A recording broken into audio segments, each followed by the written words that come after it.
আসসালামু আলাইকুম ফ্ৰেন্ডস, আজি মই এটা আপোনালোকৰ ওচৰত নতুন ৰেচিপি লৈ আছোঁ চিকেন চেংগাজি। কেনেকৈ বনাওঁ আপোনালোকক মই ভিডিঅ'টো দেখাইছোঁ, আপোনালোকে সম্পূৰ্ণ ভিডিঅ'টো চাব। চিকেনখিনি মেৰিনেট কৰি ৰাখি দিছিলোঁ মই আধা ঘণ্টাৰ কাৰণে।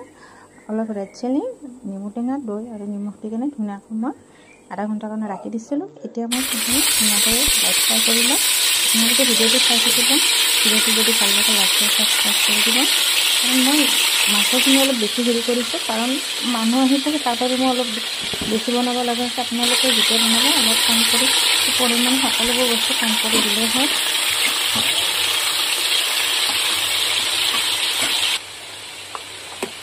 অনিয়ন আৰু মই কাজু বাদামটো লাইট ফ্ৰাই কৰি কিনে ৰাখিছোঁ। তাৰ এটা পেষ্ট বনাই ল'ম। বিলাহীটো মই পেষ্ট কৰি ৰাখিছোঁ।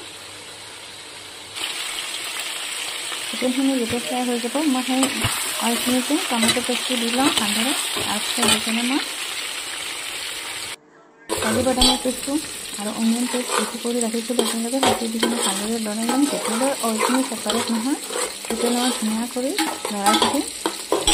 আজি আপোনালোকে ভিডিঅ'টো স্কিপ নকৰাকৈ শেষলৈ চাই থাকক মই কেনেকৈ চিকেন চেংগাজি বনাই আছোঁ।